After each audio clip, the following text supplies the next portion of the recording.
Hello everybody, episode 26, Adam has a podcast. Adam Anwar, your host, the only person here, no guest, as per usual. I'm thinking again, should I get guests? Should I broaden it out a little bit? Either way, let's talk about what's going on at the moment. Oof, the World Cup is in full flow. England are now 2 games into the tournament. They smashed Croatia in the first game. Let's take it from there, shall we? I love the World Cup. One, I've always been a massive fan of the England football team since '96, since I was about 7 years old. Euro '96, vivid memories of that tournament. My mate Carl lived on my estate in my class in school. We were friends since nursery, since 3 years old. I remember being in his bedroom that summer and on the wall being the wall chart and me being like, wow, how does this piece of paper know every game that's going to happen? This is an intelligent piece of paper, right?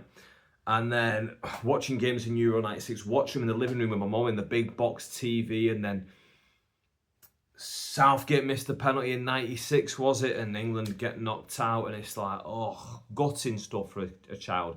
Since then, I've been locked in. Other disappointments, Argentina in '98. It felt like something good might happen. When Owen scored that goal, I remember watching that exact same TV, exact same living room, exact same mum, loving it. Great time. Then Beckham gets sent off. Argentina go through. 2000, I actually don't remember Euro 2000 or what happened to England. Did they even qualify for Euro 2000? I kind of feel like they didn't off the top of my head, but I honestly can't remember. World Cup 2002 though, oof, I remember that. I remember getting the morning off school for whatever day that they played Brazil. And then, did England go 1-0 up? And then that Ronaldinho cross comes short and it just sneaks over Seaman's head and into the top corner and again gutted. Walking into school with my mate Alan, just both of us I'm trying to be a bit light-hearted. My mate Gary's crying, Alan's fuming. I'm trying to lighten the mood. I'm a stand-up comedian now. It's, I've been like this all my life, but they just weren't going for it. 2004, was that the one where Rooney got sent off for stamping on Ronaldo? Or was that 2006? Can't remember, but yeah. Let's go into this tournament though. Boom, England. I'm very confident of England. I think England are going to get to the final. They played the first game. They beat Croatia 4-2, the same team that I saw them open up their Euro 2020 campaign in 2021 against Croatia at Wembley. That was a 0-0 game. Now, England have improved. Croatia have got worse. It's a 4-2 win. And I thought England played brilliantly. I thought defensively very shaky, but going forward, brilliant. It's what we want to see. We want to see England attacking. Madueke started, looked exciting. Again, another thing that I love about being an England fan is how during these times in tournaments, the nation kind of comes together and we start to all get on the same page. And this is another reason why, even if I wasn't a fan of England, the football team, I would want them to do well because just the country's better to live in when an England football team are doing well. Let's not even talk about the DV statistics where that spikes when the England football team lose, because that's just a horrific statistic to talk about. So England beat Croatia, then we think, right, here we go. And in my head, I'm thinking, I thought we'd get to the final and I'm right. Then they play Ghana. It's a 0-0 draw. It's a stale game. Pickford could have got sent off. Ezri Konsa could have given away a penalty. I still think England obviously will go through. I think they're basically already through. I still think they'll go through top, and I still think they'll go far, but they do need to keep improving game by game. They cannot risk going backwards. They got a clean sheet this time. Very luckily got a clean sheet this time, but they need to progress. They need to move on. They need to keep getting back, because when they start to play the bigger teams, they'll get better through the tournament, as we've seen with some of the other teams at the moment. But yeah, very exciting times. They play Panama this weekend. Excited to watch that. And then stand-up comedy, let's talk about that. So Thursday last week, I gigged in Ormskirk, the place where I went to university. I absolutely love going back there, right? It's just an amazing place. It feels like home, but it feels like home if you and everyone else that you grew up with all got evicted from your houses so that other people could move in. That's what it feels like. And I remember coming in on so I got the train to Burscough and I got the bus from Burscough into Ormskirk because that was the quickest way to get into Ormskirk at the time I wanted to get there. and just getting the bus there and going past my landlord, where my landlord works, going past like little different, like my mate Josh Foreman, his house that he used to live in, going past all these places and going back through all the memories, and it feels like you're going to run into people that you know, but you're not, because they don't live there. They've not lived there for like 15 years. They are well gone. But it's a real trip going back down there. And then when I'm walking through the town, then I'm playing a game with myself of, oh, that's changed, and oh, that's new, oh, that's the same, that's nice. The Queen's, is it the Queen's Head? That's the same. I think this across from like B&M. And then there's that other pub on the corner, I can't remember what that one was called. The one that's quite near Scoozy. And yeah, so I'm walking down the street, I'm playing that game in my head of, oh, that's changed, that's not. And then I get to the venue, and Deliso Chaponda's opening. Deliso sat in the green room, so me and Deliso have a little bit of a chat, a bit of a catch up. I've not seen him in about maybe a year or something. I've not seen him in a while. So have a bit of a chat. We talk about stuff that's going on at the moment, etc., etc. He goes on and he smashes it. During his set, 2 people get kicked out of the venue for doing the adult thing that 2 adults usually do together. Sometimes more than 2 adults, to be honest with you. But this was 2 adults in a toilet together doing that adult thing. They got kicked out. And I could see something was going on. And Adam, who was hosting it, Adam Rushton, I can see that he's like distracted and going over there. And I heard him say, well, kick them out. Then I'm thinking, well, no one's heckling. Why is they kicking someone out? Like, because I'm watching the show, there's no distractions there. But obviously someone's told him, listen, they've just been caught doing this. He's saying kick them out. They're saying, the venue, by the sounds of it, saying they want to kick them out. Boom, they kick them out. As Adam's about to bring me on stage, lo and behold, guess what happens? That couple try to come back in. Can't be in the emphasis word. But they try to come back in the venue. So now, after venue are turned around looking at that, I get brought on stage and I'm kind of looking over there as well. And it was a distracting way to come on stage. Now, I'll be honest, I felt like I gave a good 6 out of 10 performance. I don't think that I blew it away that night. I didn't really feel like I was on form. I didn't really feel ultra and super fluid. I'm very open and honest when I don't feel like I had a good set. However, when I'm coming off stage and Adam's coming back on to be like, oh guys, have another break, he goes, really good stuff, mate, or something towards those words. And I thought, you know what, he's just being nice. I actually don't think I did that well. I just think I did like a decent gig and it's gone all right and the crowd enjoyed it enough, so, you know, whatever. As I'm leaving, he basically tells me that he's gotten, because he used to be an agent. He almost signed me at the start of the year. Communication broke down and then he ended up closing down his agency. So then I was like, oh, that explains why the communication broke down. That explains why everything was like a bit more fragmented in terms of getting deals sorted. So I asked him when he closed the agency, who do you think that I should get in contact with? And he sent me a list of names. Now, he's got in touch with one of them and he's told me, listen, I've got in touch with this agent and I've told them to sign you. And whether anything comes of it or not, it meant so much to me that he'd seen me get up there and I didn't think that I had the most amazing gig, but I just, you know, I feel like I've got to the stage now where I can do well enough even when I'm not at my absolute best. Does that make sense? So the crowd enjoyed it enough. He enjoyed what I was doing. He's told this person that they should sign me. So the fact that he did that, the fact that he's co-signed me in the name of one of the agents who I really want, by the way, because there's like kind of 2 people that I'm looking at in the UK right now, and I'm like, I want this one or this one, and this is one of the 2. So I've now got in contact with that person to be like, hey, I'm just following up, you know, can we have a conversation, that kind of thing. So I'll see if anything does come from it. I'm not overly expecting that it will, but the fact that he's done that is amazing. The fact that he's maybe planted the seed in that person's mind, that maybe that will flourish into something, is amazing as well. But I guess we'll see, won't we? We'll see going forward. But that was that gig. Loved doing it. And then while just before the headliner was going to come on, I had to leave. I picked up a bottle of water, and then Adam wanted me to get some pictures while I was in the venue. So I said, you know, yeah, no problem whatsoever. Went and got the pictures. It just took about a minute or 2 longer than I thought. So then I was a minute or 2 behind leaving. And if I didn't leave then, I would have had to wait like an hour 45 for the next train to leave. So I thought, right, I need to run. So I grabbed my bottle of water, boom, I leg it. Get to the train station, the train's not even arrived yet. I'm like, perfect. Crack my bottle open, all over my face, all over my hoodie. I'd only gone and picked up a sparkling bottle of water, and then I've ran with it from the venue to the train station, so it's proper amped up, proper hyped up, and then it's boom, squirted all over me.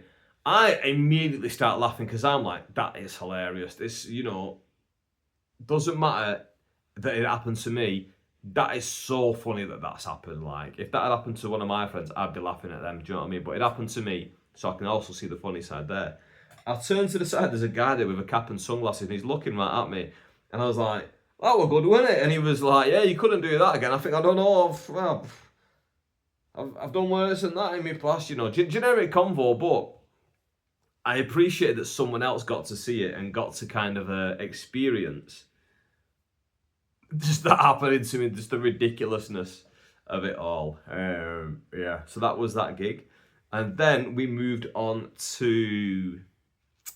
I went for a curry on Friday night with Shaz and the Swab. Swab's back on the road. Swab seems to be doing better.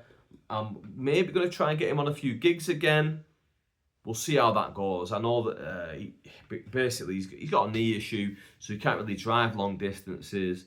But I'll have that conversation with him and see if there is anything that we can do, and if I can do anything, if we can do something together and I can get him back on some gigs and get him back out on the scene. So, yeah, we had a nice curry. Oh, I bumped into Billa Ahmed there. If you don't know Billa runs Homeless Aid UK, which helps a lot of homeless people, especially in the Greater Manchester area. He does a lot of work with the homeless in Bolton. He is someone that I always look at and go, he is a great example of a British Muslim. He is someone who spends so much time helping the homeless, feeding the homeless, giving them stuff like, I'm assuming clothes, tents, stuff like that. He does so much work, and I've never actually met him before, but we communicated online because he booked me to perform for the volunteers of his charity a few years ago. And I agreed to do it because it's for a great cause. These people, they do great work, so I thought, you know what, I can give back to other people who are doing great work. But I was already booked the night that he wanted to do it. So then I booked the Swab and Matt Downey. I bought them to go and do it for me. So we've been in touch since then.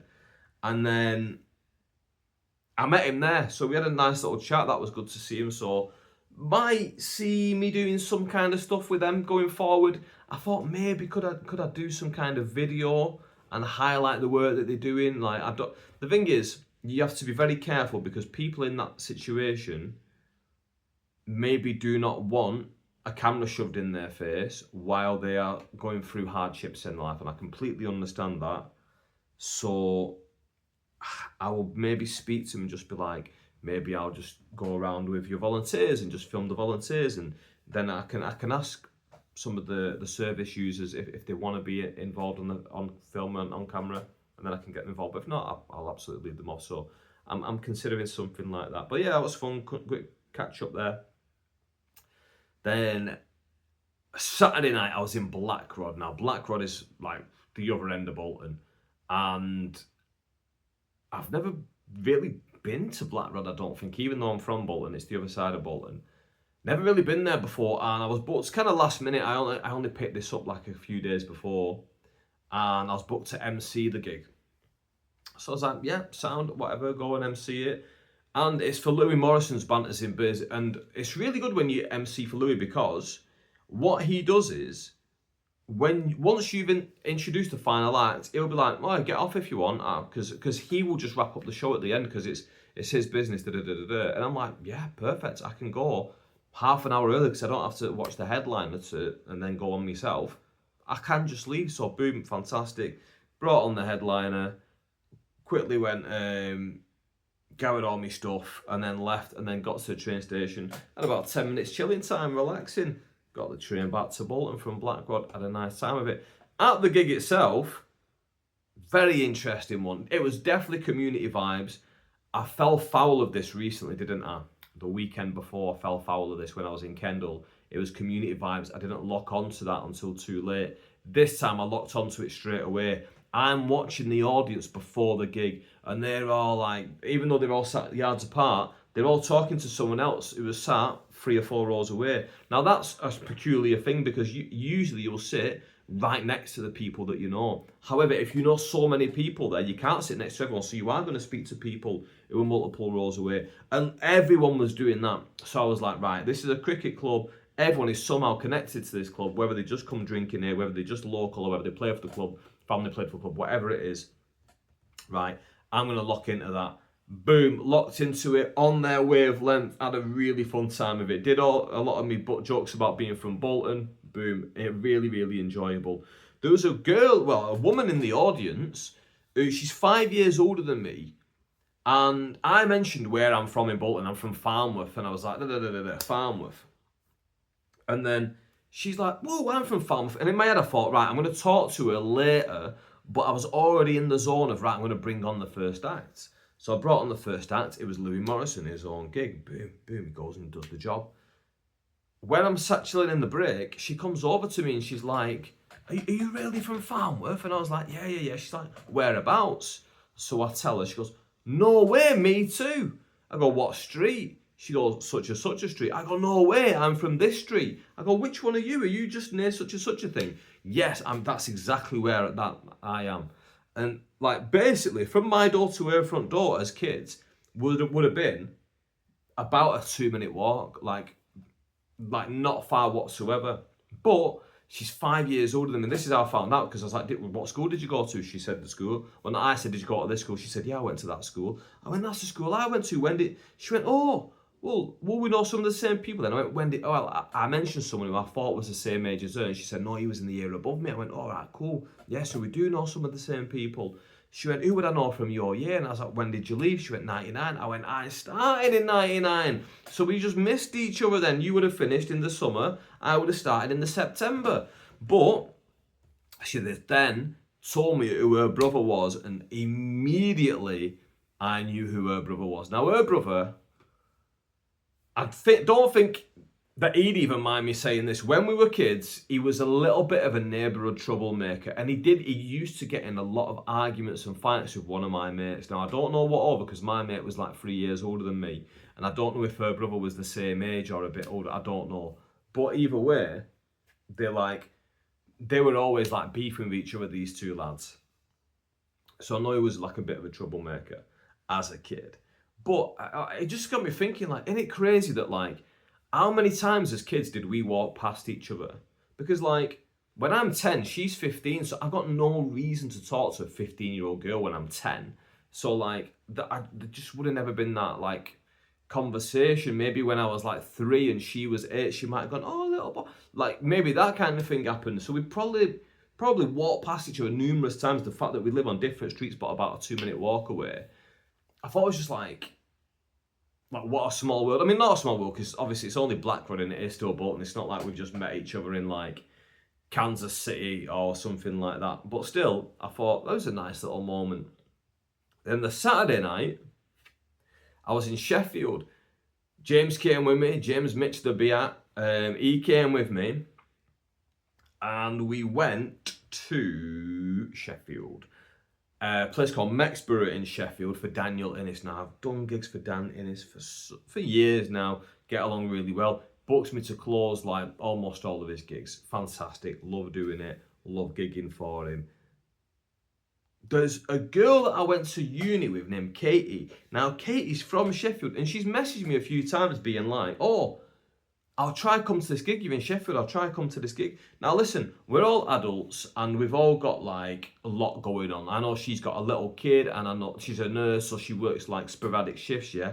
Her shifts can be all over the place. So even though she said quite a few times, oh, try and come to this gig, she's never been to a gig before. Now, don't hold it against anyone who does that, because I know that when someone sends me that message to say, oh, I want to come see you at a gig, they're being genuine, they do want to come and see you. However, when it actually comes to it, stuff just comes around so you can't come. And she'd actually said, oh, I might try and come to this because I'm from the next town. So I said, yeah, cool, it'd be good to see you, whatever. And I completely forgot about it, because that's kind of what happens. If anyone ever tells me, oh, I'm going to come to your gig, I usually forget about it very quickly, because a lot of people tell me all the time, and I'm doing so many gigs, my focus is always on the next one. So if you tell me, even if you're going to come and see me in 3 days' time, if I've got a gig tonight, tomorrow, and and that's the day after, I'm kind of, what's that fly doing coming in there? If I'm doing that, I'm not thinking about that 3 days' time. I'm thinking about tonight's gig. So even though they're thinking about it, because that's their night out coming up in 3 days' time, I'm not thinking about it yet. So I always completely forget. Then she messaged me on Instagram going, "Where are you?" when I was at the gig. And I was like, "Oh, I'm in the back. Are you here?" And she was like, "Yeah, I'm here." So I was like, buzzing. So that was really nice to see her. I was on last, went on. It was a bit more of an intimate crowd. Now, usually they get good numbers in there, but this time was a little bit less. But it's because the World Cup's on, it was a boiling hot day, and it was Father's Day. So all those things intertwined into one kind of led to a big soup of, people aren't going to come out as much at the moment. So it was a smaller crowd, but I had fun either way. I went there, closed the show, audience were decent, and me and James, we stuck around a little bit. We chatted to Katie for a few minutes, and then Katie's fella came and picked her up, and then we left, and then me and James came back, and then we're talking about the gig, and then I'm back in Sheffield very soon, and she said that she might come to that one, and then James said, I'll come to that one as well. So boom, hopefully James comes to that one. We'll go. That's on July the 4th, Independence Day. We're gonna go up to Sheffield. I'm gonna be gigging at Gentings Casino for what are they called, graphics, or was that just who made one of Dan's posters? I'll lose track because there's so many names. I mean, it's about 2 weeks away, so there's going to be a lot that's happening before then.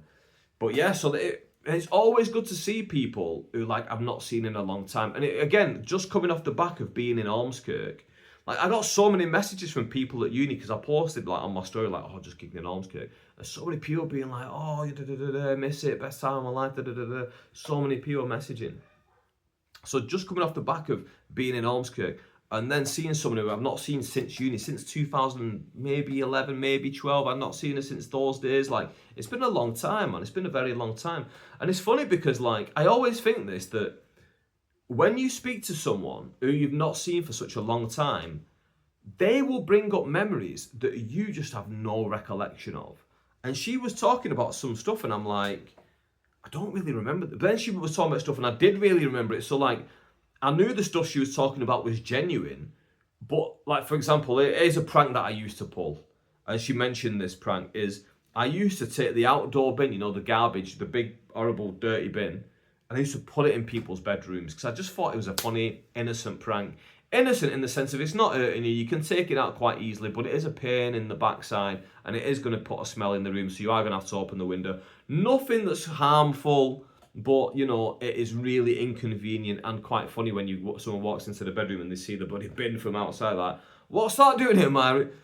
That's one of the pranks I used to put. So she mentioned that, for example. She went, "Oh, I remember when you did this, in such a person's bedroom." Like, I remember exactly doing that to that person's bedroom. 100% I remember doing that to their bedroom.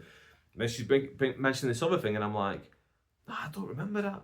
And then she mentioned one thing, and I was like, oh, I kind of remember that. I remember that a little bit, but not 100%. So I love that because it jogs your memory, and it starts to, like, put things, like, back into the jigsaw of your life of, like, do you remember this? Also, what I really love is, like, people's perception of you as well. Is she didn't do this, but imagine if people just give you, like, oh, I remember when I first met you, I thought this. Even if it's a negative thing, it's really interesting to know. Even if it's a positive thing or whatever, like, that stuff's always really fun as well. So yeah, nice little trip down memory lane. Nice to see her then. And then, yeah, we're kicking on. No gigs this week. It's an absolute scorcher out there. I don't know if you want, let me just take off me watch. Don't know if you can see that. Can you see the tan line there where my watch has been? You can see that it's like more red down here. And then here it's like more white. But yeah, absolute scorcher out there. I've been chilling in the sun a lot for the last couple of days, which is nice. But you don't want to get like yourself sunstroke or something like that. So I kind of been a little bit wary at the same time. Socials are going well. I had a video that's hit almost 500,000 views in the last 3 days. It got banned by TikTok. It's now back on TikTok.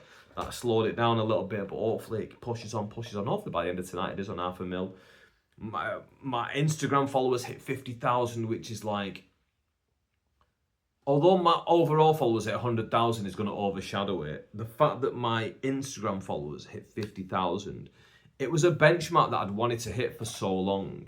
And there's some people that, like, their social medias were rising around the same time as mine. So we came from like basically having just a couple thousand followers to having social followers in about the 40s. So I'll even name drop them. It's so Musin Yesalada, Tino Giacotta, and what's Thor Stenhaug.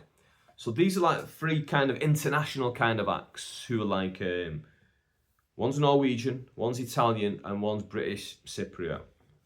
So these are people that I kind of put in my bubble of people who've been doing comedy around the same time as me and a similar follower counts. And I noticed all of us, we stagnated in the 40,000 mark around the same time. But then since then, I don't know if all of them have then got above 50 or what. But it was in that kind of moment that we all stagnated around the 40,000 mark, that it was in my head like, I want to hit 50,000. I want to keep pushing this and hit 50,000. I've been focusing a bit less on Instagram. I've been focusing more on TikTok and like trying to put... By the way, flowers to those guys, because regardless of what the follower account is, whether it's in the 30s or in the 50s or even higher, which some of them probably are higher. I've not looked at them for ages. But I remember I would notice around the same times, I'd be like, oh, 30,000. I'd see them post, oh, 30,000 or 35.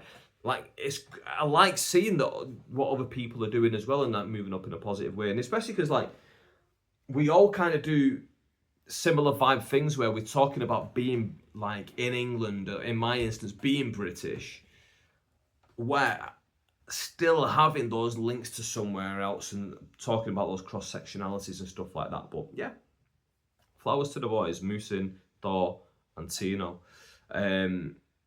But yeah, so my focus has been more on TikTok, because I've noticed if you can just put more videos on TikTok and the algorithm doesn't suppress them. Whereas if you were to do that on Instagram, it would just like cut off the last video. So I think it's time for me to drop another one on Instagram. I'm just not really sure what my next one's going to be on there, what the follow-up specifically is going to be. But yeah, and I just need to keep on this train, keep on this mindset of making stuff for a specific audience and putting it out there, putting stuff out in a timely manner. Yeah, that was that, to be honest with you. What else is going on at the moment? Anything? I really want to watch Scary Movie 6. I really want to watch Toy Story 5. Ham and his daughter Lamise were both on the red carpet of Toy Story, and they spoke to like Tim Allen and Tom Hanks and people like that who are in it, and the main characters and legends. And I was like, that's class. I love seeing people that I know doing well. I love it. Like, Ham really is doing really well in that space. He messaged me actually about this Sunday, but I'm busy. Well, he didn't actually say, but I'm assuming to go down to London and get involved in one of the videos that they're doing, but I'm not free. Funnily enough, I was almost in London this week. I was supposed to be in London on Saturday, but I turned it down because I want to watch the England game and I don't want to be stuck on a train watching it. But if I knew I was doubling it up with this, I could have technically just gotten down, got an hotel, did the gig on a Saturday night, done the shoot on a Sunday, then come back after that on a Sunday. But, you know, life's a lesson, isn't it? Life's a lesson. I think like I should be branching out a little bit more in terms of gigging in London. I feel like I should be getting in touch with some of the venues in London. Maybe I'll take a week out and I'll have a little week in London. Maybe I should do that. I'll have a little discussion with some people, and I might end up doing that experience going down there. Because it'd be nice to get in with some of the big bookers down there and get some of that rub that then helps you get even more gigs back down here, back in the north. And this is the zone that I'm in at the moment, just trying to like do as many good things as possible and trying to like trying to stay sharp as well, and trying to not just always play the same kind of venues, because I like playing different kind of crowds. And to be fair, last week it was 3 different kind of crowds. So that Ormskirk one was a nice mixture of, well, it was all Ormskirkians really, like quite, not a lot, not an extremely old crowd, but it skewed older than me. And then, my storage is running low, I should probably start wrapping it up now. The Blackrod one was like a very close-knit one, and the Sheffield one was like a bit of a scatter of kind of who'd come down. But yeah, my phone's running out of storage. Did I say battery? It's running out of storage, so I should probably cut it here before this starts getting choppy. Thank you so much for watching, guys. Hit that subscribe button there. Share it with a friend. Whatever you want to talk about, drop me in the comments and we'll get chatting about it next time. Bye-bye.